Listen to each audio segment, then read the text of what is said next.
श्री कृष्णा मेरे सभी प्यारे कथा श्रोताओं को। मेरा नाम है नमित अग्रवाल और स्वागत है आपका मेरे चैनल कथावाचक में। पिछली कथा में हम लोगों ने खांडव वन के जलाने की कथा पढ़ी थी और उसके पश्चात मयासुर ने युधिष्ठिर के लिए इंद्रप्रस्थ में सभा का निर्माण किया था और फिर देवर्षि नारद वहां पर आए थे और वो उपदेश दे रहे थे सभी पांडवों को।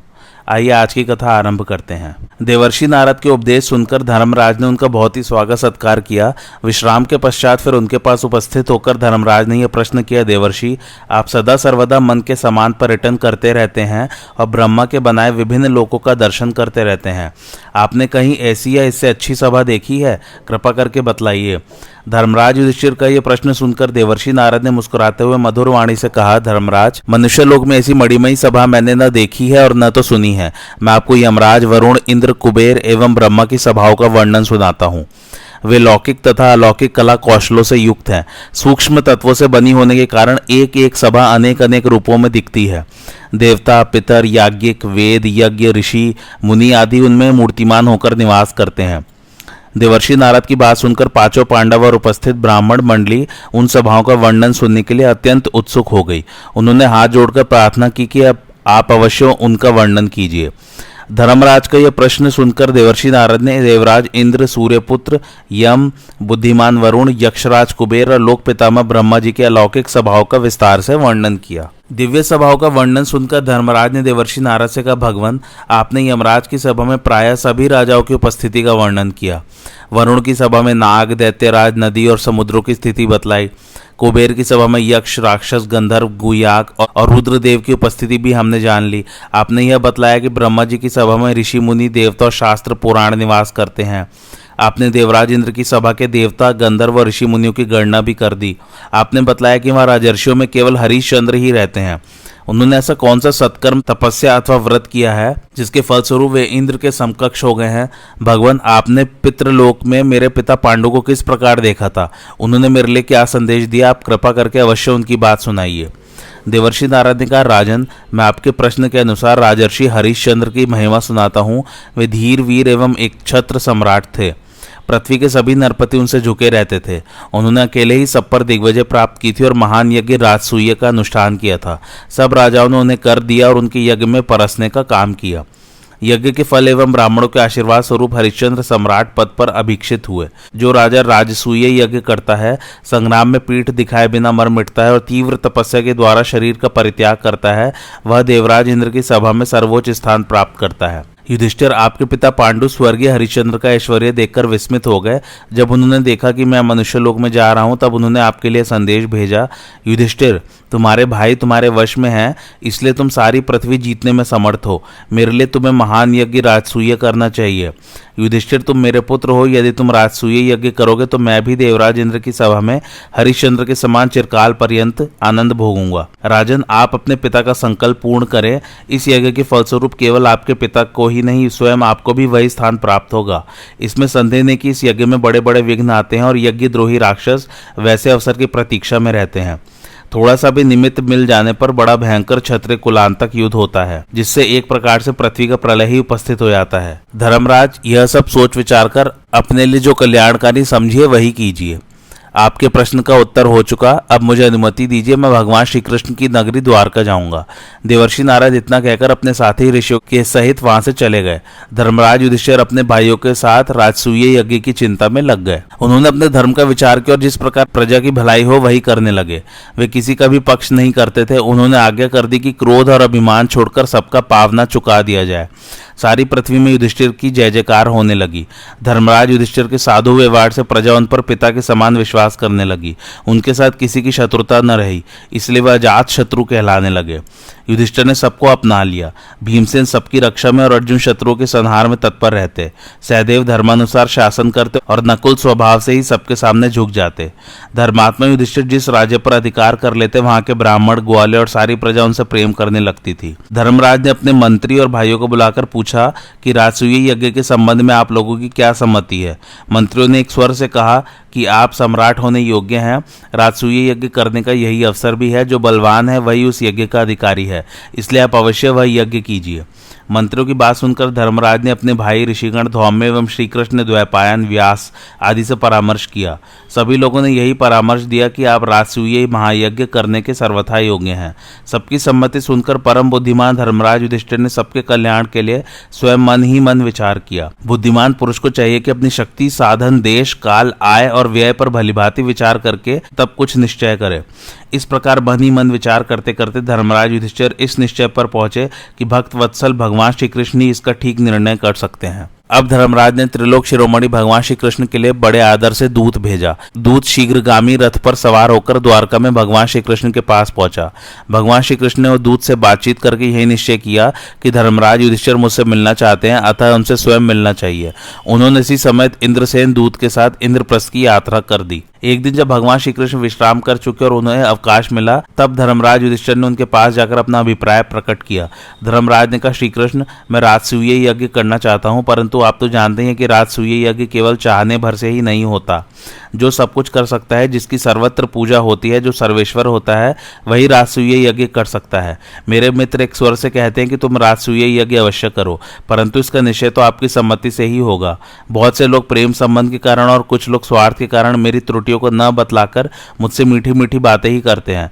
कुछ लोग तो अपनी भलाई के काम को ही मेरी भलाई का भी काम समझ बैठते हैं। इस प्रकार लोग तरह तरह की बातें करते हैं, परंतु आप स्वार्थ से परे हैं। आप में राग और द्वेष का लेश भी नहीं है। मैं राजसूय यज्ञ कर सकता हूं या नहीं, यह बात आप ही ठीक ठीक बतला सकते हैं। भगवान श्री कृष्ण ने धर्मराज से कहा, महाराज, आप राजसूय यज्ञ के वास्तव में अधिकारी हैं। आप सब कुछ जानते हैं, फिर भी आपके पूछने पर मैं कुछ कहता हूं। इस समय राजा जरासंध ने अपने बाहुबल से सब राजाओं को हराकर अपनी राजधानी में कैद कर रखा है। वह उनसे सेवा लेता है। इस समय वही है सबसे प्रबल राजा। प्रतापी शिशुपाल उसी का आश्रय लेकर सेनापति का काम कर रहा है। करुष देश का अधिपति, जो महाबली और माया युद्ध में कुशल है, शिष्य के समान जरासंध की सेवा करता है। और भी बहुत सारे राज्य उसके अधीन है। उसकी सेना इस समय इतनी प्रबल है कि यदि हम लोग अस्त्र शस्त्रों के द्वारा 300 वर्षों तक लगातार उसका संहार करते रहते, तब भी उसका सर्वथा सफाया नहीं कर पाएंगे। वह अपनी शक्ति से राजाओं को जीतकर अपने पहाड़ी किले में बंद कर देता है। भगवान शंकर की उपासना से ही उसे ऐसी शक्ति प्राप्त हुई है। अब उसकी प्रतिज्ञा पूरी हो चुकी है। कैदी राजाओं के द्वारा वह यज्ञ संपन्न करना चाहता है, इसलिए और राजाओं पर विजय प्राप्त करने की चिंता छोड़कर सबसे पहले उन कैदी राजाओं को छुड़ाना चाहिए। धर्मराज, यदि अब राजसूय यज्ञ करना चाहते हो तो सर्वप्रथम कर्तव्य है कि कैदी राजाओं की मुक्ति और जरासंध का वध। यह काम के बिना राजसूय यज्ञ नहीं हो सकेगा। आप स्वयं बुद्धिमान हैं, यज्ञ के संबंध में मेरी तो यही सम्मति है। धर्मराज युधिष्ठिर ने कहा, परम ज्ञान संपन्न श्री कृष्ण, आपने मुझे जैसी सम्मति दी है वैसी और कोई नहीं दे सकता। भगवान, जरासंध से तो हमें भी शंका ही है। सचमुच वह बड़ा दुष्ट है। हम तो आपके बल से ही अपने को बलवान मानते हैं। जब आप ही उससे शंकित है, तब मैं उसके सामने अपने को बलवान नहीं मान सकता। मैं ऐसा सोचता हूँ कि आप बलराम, भीमसेन या अर्जुन, इनमें से कोई उसे मार सकता है या नहीं। मैं इस बात पर बहुत विचार करता हूँ। मैं तो आपकी सम्मति से ही सभी काम करता हूँ। कृपया बतलाइए क्या किया जाए। धर्मराज की बात सुनकर श्रेष्ठ वक्ता भीमसेन ने कहा, भाई जी, श्री कृष्ण में नीति है, मुझ में बल है, अर्जुन में विजय पाने की योग्यता है। इसलिए हम तीनों मिलकर जरासंध के वध का काम पूरा कर लेंगे। भीम की बात सुनकर भगवान श्री कृष्ण ने कहा, राजन, शत्रु की उपेक्षा नहीं की जा सकती। आप में शत्रु विजय, प्रजापालन, तपस्या शक्ति और समृद्धि सभी गुण है। जरासंध में केवल एक गुण है, बल। जो लोग उसकी सेवा में लगे हुए हैं वे भी उससे संतुष्ट नहीं है, क्योंकि वह उनके साथ बार बार अन्याय करता है। उसने योग्य पुरुषों को अयोग्य काम में लगाकर अपना शत्रु बना लिया है। हम लोग उसे युद्ध के लिए बाध्य करके जीत सकते हैं। 86 राजाओं को वह कैद कर चुका है, 14 और बाकी है। फिर वह सबका वध करना चाहता है। जो उसके इस क्रूर कर्म को रोक सकेगा वह बड़ा यशस्वी होगा, और जो जरासंध पर विजय प्राप्त करेगा निश्चय ही वह सम्राट होगा। धर्मराज युधिष्ठिर ने कहा, श्री कृष्ण, मैं चक्रवर्ती सम्राट होने के स्वार्थ से साहस करके आपको या भीमसेन, अर्जुन को वहां कैसे भेज दूं? भीमसेन और अर्जुन दोनों मेरे नेत्र हैं, आप मेरे मन हैं। मैं अपने नेत्र और मन को खोकर कैसे जीवित रह सकूंगा? यज्ञ के संबंध में मैंने दूसरा ही विचार किया है। अब यज्ञ का संकल्प छोड़ देना चाहिए। मुझे तो उसके संकल्प से ही बड़ी ठेस लगती है। अर्जुन ने धर्मराज के पास जाकर कहा, भाई जी, धनुष, शस्त्र, बाण, पराक्रम, सहायक, भूमि, यश और सेना की प्राप्ति बड़ी कठिनता से होती है। सो सब हमने मनमाना प्राप्त कर लिया है। हाँ, यदि हम लोग राजसूय यज्ञ को निमित्त बनाकर जरासंध का वध और कैदी राजाओं की रक्षा कर सके तो इससे बढ़कर और क्या होगा। भगवान श्री कृष्ण ने कहा, धर्मराज, भरतवंश शिरोमणि कुंती नंदन अर्जुन में जैसी बुद्धि होनी चाहिए वह प्रत्यक्ष दिख रही है। हमारी मृत्यु चाहे दिन में हो या रात में, हम उसकी परवाह नहीं करते। अब तक अपने को युद्ध से बचाकर कोई अमर भी तो नहीं हुआ है। इसलिए वीर पुरुष का कर्तव्य है कि वह अपने संतोष के लिए विधि और नीति के अनुसार शत्रु पर चढ़ाई करके विजय की भरपूर चेष्टा कर ले। सफलता में लोक, विफलता में परलोक, दोनों ही अवस्थाओं में अपना काम तो बनता ही है। धर्मराज युधिष्ठिर ने श्री कृष्ण की बात सुनकर उनसे प्रश्न किया। उन्होंने पूछा, श्री कृष्ण, यह जरासंध कौन है? इसे इतनी शक्ति और पराक्रम कहाँ से प्राप्त हुआ? भगवान श्री कृष्ण ने कहा, धर्मराज, जरासंध के बलवीर का वर्णन मैं करता हूँ और यह भी बतलाता हूँ कि इतना अनिष्ट करने पर भी मैंने अब तक उसे क्यों छोड़ रखा है। कुछ समय पहले मगध देश में बृहद्रथ नाम के राज्य करते थे। वे तीनों अक्षौहिणियों के स्वामी, वीरमानी, रूपवान, धनवान, शक्ति संपन्न एवं याज्ञिक थे। वे तेजस्वी, क्षमाशील, दंडधर एवं ऐश्वर्यशाली थे। उन्होंने काशी राज की 2 सुंदरी कन्याओं से विवाह किया और उनसे प्रतिज्ञा की कि मैं तुम दोनों के साथ समान प्रेम रखूंगा। इस प्रकार विषय सेवन करते करते उनकी जवानी बीत गई, परंतु मंगलमय होम, पुत्रेष्टि, यज्ञ आदि करने पर भी उन्हें पुत्र की प्राप्ति नहीं हुई।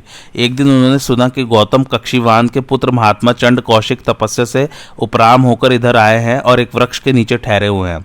राजा बृहदत्त अपनी दोनों रानियों के साथ उनके पास गए और रत्न आदि की भेंट करके उन्हें संतुष्ट किया। सत्यवादी चंड कौशिक ऋषि ने राजा बृहद्रथ से कहा, राजन, मैं तुमसे संतुष्ट हूँ, जो चाहो मुझसे मांग लो।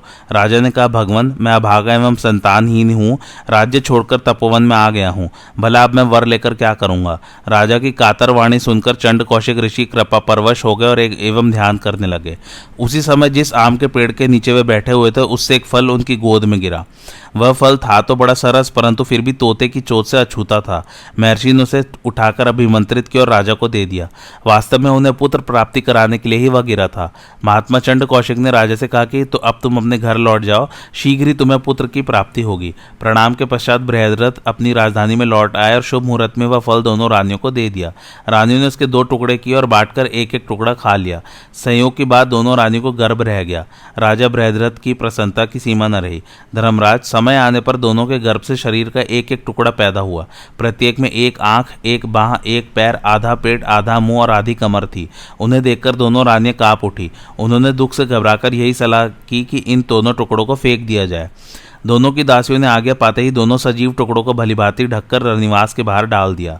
राजन, वहां एक राक्षसी रहती थी, उसका नाम था जरा। वह खून पीती और मांस खाती थी। उसने उन टुकड़ों को उठाकर संयोगवश सुविधा से ले जाने के लिए एक साथ जोड़ दिया। वह सब क्या, दोनों टुकड़े मिलकर एक महाबली और परम पराक्रमी राजकुमार बन गया। जरा राक्षसी आश्चर्यचकित हो गई। वह वज्र कर्कश शरीर कुमार को उठा तक न सकी। कुमार ने मुट्ठी बांधकर मुंह में डाल ली और वर्षाकालीन मेघ की गर्जना के समान गंभीर स्वर से रोना शुरू किया। रनिवास के लोग वह शब्द सुनकर आश्चर्यचकित हो राजा के साथ बाहर निकल आए। यद्यपि रानियां पुत्र की ओर से निराश हो चुकी थी, फिर भी उनकी ममता उमड़ पड़ी। वे उदास मुंह से पुत्र दर्शन की लालसा से भरकर बाहर निकल आई। जरा राक्षसी राज परिवार की स्थिति, ममता, लालसा और व्याकुलता तथा बालक का मुंह देखकर सोचने लगी कि मैं इस राजा के देश में रहती हूँ, इसे संतान की बड़ी अभिलाषा है, साथ ही वह धार्मिक और महात्मा भी है, इसलिए इस नवजात सुकुमार को नष्ट करना उचित है। अब वह मनुष्य रूप धारण करके बालक को गोद में लिए राजा के पास आकर बोली, राजन, यह लीजिए अपना पुत्र। महर्षि के आशीर्वाद से आपको यह पुत्र प्राप्त हुआ है। मैंने इसकी रक्षा की है, आप इसे स्वीकार कीजिए। राजा बृहद्रथ यह सब देखकर आनंद से फूल उठे। उन्होंने सोने सी मनोहर मनुष्य रूप धारणी राक्षसी से पूछा, अहो, मुझे पुत्र देने वाली तुम कौन हो? मुझको ऐसा जान पड़ता है कि तुम कोई देवी हो, क्या यह सत्य है? जरा ने कहा, राजन, आपका कल्याण हो। मैं जरा नाम की राक्षसी हूँ। मैं आदरपूर्वक आराम से आपके घर में रहती हूँ। मैं सुमेरु सरीखे पर्वत को भी निगल सकती हूँ। आपके बच्चे में तो रखा ही क्या है, किंतु मैं आपके घर में सर्वदा सत्कार पाती हूँ। आपसे प्रसन्न हूँ, इसलिए आपका पुत्र आपके हाथों में सौंप रही हूँ। धर्मराज, जरा राक्षसी इतना कहकर अंतर्धान हो गए और राजा बृहद्रथ नवजात शिशु को लेकर अपने महल में लौट आए। बालक के जात कर्मादि संस्कार विधि पूर्वक हुए। जरा राक्षसी के नाम पर सारे मगध देश में उत्सव मनाया गया। बृहद्रथ ने अपने पुत्र का नामकरण करते हुए कहा कि इस बालक को जरा ने संधित किया है, अर्थात जोड़ा है, इसलिए इसका नाम जरासंध होगा। बालक जरासंध शुक्ल पक्ष के चंद्रमा के समान एवं हवन की हुई आग के समान आकर और बल में दिन दिन बढ़ने तथा अपने माँ बाप को आनंदित करने लगा। कुछ समय के बाद महर्षि चंड कौशिक पुनः मगध देश में आए। राजन ने उनकी बड़ी आवभगत की। उन्होंने प्रसन्न होकर कहा, राजन, जरासंध के जन्म की सारी बातें मुझे दिव्य दृष्टि से मालूम हो गई थी। तुम्हारा पुत्र बड़ा तेजस्वी, ओजस्वी, बलवान एवं रूपवान होगा।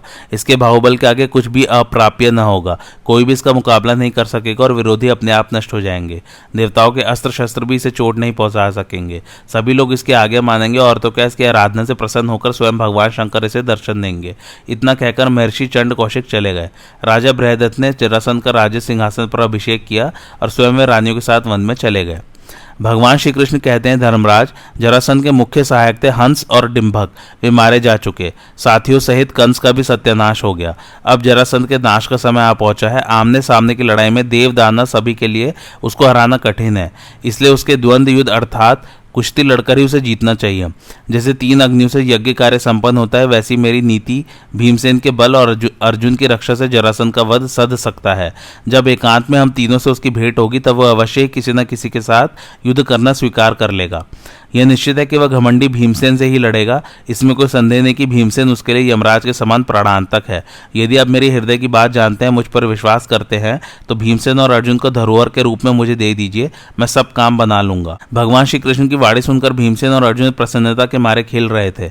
उनकी ओर देखकर युधिष्ठिर ने कहा, श्री कृष्ण, आप जिसके पक्ष में है उसकी विजय निश्चित है। आपकी आज्ञा में स्थित होकर मैं तो ऐसा समझ रहा हूं कि जरासंध का वध, कैदी राजाओं का छुटकारा, राजसूय यज्ञ की समाप्ति, सब कुछ सकुशल समाप्त हो गया। स्वामी, आप सावधान होकर वही कीजिए जिससे काम बने। अर्जुन के बिना आप और आपके बिना अर्जुन नहीं रह सकता।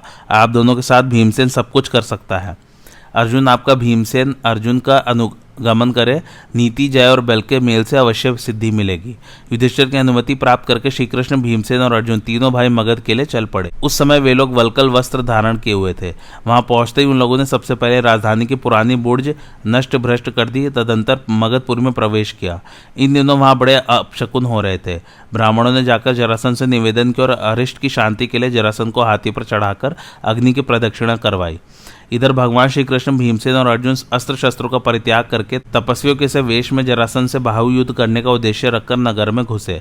उनके विशाल वक्षस्थल देखकर नागरिक चकित एवं विस्मित हो रहे थे। वे निशंक भाव से जरासंध के पास पहुंच गए। जरासंध उन्हें देखते ही खड़ा हो गया और उसने अर्घ्य, पाद्य, मधुपर्क आदि से उनका सत्कार किया। श्री कृष्ण आदि के वेश से उनके आचरण का कोई मेल नहीं था, इसलिए जरासंध ने कुछ तिरस्कार पूर्वक कहा, ब्राह्मणों, मैं जानता हूं कि स्नातक ब्रह्मचारी सभा में जाने के अतिरिक्त और किसी भी समय माला और चंदन धारण नहीं करते। आप लोग बताइए कौन है? आपके कपड़े लाल है, शरीर पर पुष्पों की माला और अंग राग भी है। आप लोगों की भुजाओं पर धनुष की प्रत्यांश का निशान स्पष्ट झलक रहा है। आप लोग द्वार से होकर क्यों नहीं आए? निर्भयता पूर्वक वेश बदलकर और बुर्ज को तोड़कर आने का क्या कारण है? आप लोगों का वेश तो ब्राह्मण का और कार्य उसके ठीक विपरीत है। अस्तु, जो कुछ भी हो, आपके आगमन का प्रयोजन क्या है? जरासंध की बात सुनकर कुशल वक्ता मनस्वी श्री कृष्ण ने स्निग्ध गंभीर वाणी से कहा, राजन, धीर वीर पुरुष शत्रु के घर में बिना द्वार के और मित्र के घर में द्वार से प्रवेश करते हैं। हमने जो कुछ किया है सब सुसंगत है। जरासंध ने कहा, मैंने किस समय आप लोगों के साथ शत्रुता या दुर्व्यवहार किया है? यह ध्यान देने पर भी याद नहीं पड़ता। मुझ निरपराध को शत्रु समझने का क्या कारण है? भगवान श्री कृष्ण ने कहा, राजन, तुमने क्षत्रियों का बलिदान करने का निश्चय किया है। क्या यह क्रूर कर्म अपराध नहीं है? तुम सर्वश्रेष्ठ राजा होकर भी निरपराध राजाओं की हिंसा करना कैसे उचित समझते हो? हम जाति की अभिवृद्धि के लिए तुम्हारे वध का निश्चय करके यहाँ आए हैं। तुम जो इस घमंड में फूले रहते हो कि मेरे समान कोई योद्धा क्षत्रिय नहीं है, यह तुम्हारा भ्रम है। इस विशाल पृथ्वी के वक्षस्थल पर तुमसे भी अधिक वीर है। हमारे लिए तुम्हारे घमंड असहनीय है। हमारे आने का उद्देश्य निश्चय ही युद्ध है। हम ब्राह्मण नहीं है। मैं हूँ वसुदेव का पुत्र कृष्ण, ये दोनों है पांडु नंदन भीमसेन और अर्जुन। हम तुम्हें युद्ध के लिए ललकारते हैं। तुम या तो समस्त कैदी नरपतियों को छोड़ दो अथवा हमारे साथ युद्ध करके परलोक सिधारो। जरासंध ने कहा, वासुदेव, मैं किसी भी राजा को बिना जीते नहीं लाया हूँ। क्या मैं तुमसे डरकर इन राजाओं को छोड़ दूं? यह नहीं हो सकता। तुम चाहो तो सेना के साथ लड़ लो। मैं एक के साथ या तीनों के साथ अकेले ही लड़ सकता हूँ, चाहे एक साथ लड़ लो या अलग अलग। यह कहकर जरासंध ने अपने पुत्र सहदेव के राज्याभिषेक की आगे दे दी। भगवान श्री कृष्ण ने देखा कि आकाशवाणी के अनुसार यदुवंशियों के हाथ से जरासंध का वध नहीं होना चाहिए, इसलिए उन्होंने जरासंध को स्वयं ने मारकर भीमसेन के हाथों मरवाने का निश्चय किया। जब भगवान श्री कृष्ण ने देखा कि जरासंध युद्ध करने के लिए उद्यत हो गया है, तब उन्होंने उससे पूछा, राजन, तुम हम तीनों में से किसके साथ युद्ध करना चाहते हो? हम में से कौन युद्ध के लिए तैयार हो? जरासंध ने भीमसेन के साथ कुश्ती लड़ना स्वीकार किया। उसने माला और मांगलिक चिन्ह धारण किए, पीड़ा मिटाने वाले बाजूबंद पहने, ब्राह्मण ने आकर स्वस्ति वाचन किया। क्षत्रिय धर्म के अनुसार उसने बख्तर पहना, मुकुट उतारा और बालों को बांधता हुआ खड़ा हो गया। जरासंध ने कहा, भीमसेन, आओ, बलवान के साथ लड़कर हारने पर भी यश ही मिलता है। बलवान भीमसेन जरासंध से भिड़ने के लिए अखाड़े में उतर गए। दोनों ने ही अपनी अपनी भुजाओं को ही शस्त्र बनाया था। हाथ मिलाने के पहले एक ने दूसरे का पैर छुआ, तदंतर खम और ताल ठोकते हुए परस्पर गुथ गए। उन्होंने तृणपीड़, पूर्ण योग, समुष्टिक आदि अनेकों दांव पेच किए। उनकी कुश्ती अपूर्व थी। उनका मल्लयुद्ध देखने के लिए हजारों पूर्ववासी ब्राह्मण, क्षत्रिय, वैश्य, शूद्र, स्त्री एवं वृद्ध इकट्ठे हो गए। उनके प्रहार और छीना झपटी से बड़ी कर्कश ध्वनि होने लगी। वे कभी हाथों से एक दूसरे को ढकेल देते, गर्दन पकड़कर घुमा देते, कभी एक दूसरे को खदेड़ते, खींचते, घसीटते, घुटनों से चोट करते और हुंकार करते हुए घूंसों का प्रहार करते। वे जिधर जाते उधर की जनता भाग खड़ी होती। दोनों हट्टे कट्टे, चौड़ी छाती और लंबी बाह वाले पहलवान अपनी भुजाओं से लड़ रहे थे। वह युद्ध कार्तिक कृष्ण प्रतिपदा से प्रारंभ होकर लगातार 13 दिन रात तक बिना खाए पिए और बिना रुके चलता रहा। 14वें दिन रात के समय जरासंध थककर कुछ ढीला पड़ गया। उसकी यह दशा देखकर भगवान श्री कृष्ण ने भीमकर्मा भीमसेन को भाड़ते हुए कहा, वीर भीमसेन, थक जाने पर शत्रु को अधिक दबाना उचित नहीं। अरे, अधिक जोर लगाने पर तो वह मर ही जाएगा। इसलिए अब तुम जरासंध को ज्यादा न दबाकर केवल बाहु युद्ध करते रहो। श्री कृष्ण की बात सुनते भीमसेन ने जरासंध की स्थिति समझ ली और उसे मार डालने का संकल्प किया। भगवान श्री कृष्ण ने भीमसेन को और भी फुर्ती करने के लिए उत्साहित करते हुए संकेत दिया कि भीमसेन, तुम में दैव बल और वायु बल दोनों ही विद्यमान है। तुम जरासंध पर तनिक उन बल को दिखाओ तो। श्री कृष्ण का इशारा समझकर बलवान भीमसेन ने जरासंध को उठा लिया और बड़े जोर से उसे आकाश में घुमाने लगे। 100 बार घुमाकर उसे उन्होंने जमीन पर पटकर घुटनों की चोट से उसकी पीठ की रीढ़ तोड़कर पीस दिया। साथ ही हुंकार करके उसका एक पैर पकड़ा और दूसरे पैर पर अपना पैर रखकर उसे 2 खंडों में चीर डाला। जरासंध की इस दुर्दशा और भीमसेन की गर्जना से उपस्थित जनता भयभीत हो गई। भगवान श्री कृष्ण, अर्जुन और भीमसेन ने शत्रु का नाश कर उसके प्राणहीन शरीर को रनिवास की ड्योढ़ी पर डाल दिया और वे रातों रात वहां से बाहर निकल गए। श्री कृष्ण ने जरासंध के ध्वजा मंडित दिव्य रथ को जोता, उस पर भीमसेन और अर्जुन को बिठाया और वहां से चलकर कैदी राजाओं को पहाड़ी खो से बाहर निकाला। उस रथ से ही वे राजाओं के साथ वहां से चल पड़े। उस रथ का नाम था सौंदर्यवान। 2 महारथी उस पर एक साथ बैठकर युद्ध कर सकते थे। उस पर भीमसेन और अर्जुन बैठ गए। भगवान श्री कृष्ण सारथी बने।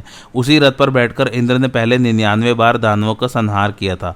उसके ऊपर एक दिव्य ध्वजा थी जो बिना किसी आधार के ही लहराती रहती। इंद्रधनुष किसी चमकती और एक योजन दूर से ही दिख जाती थी।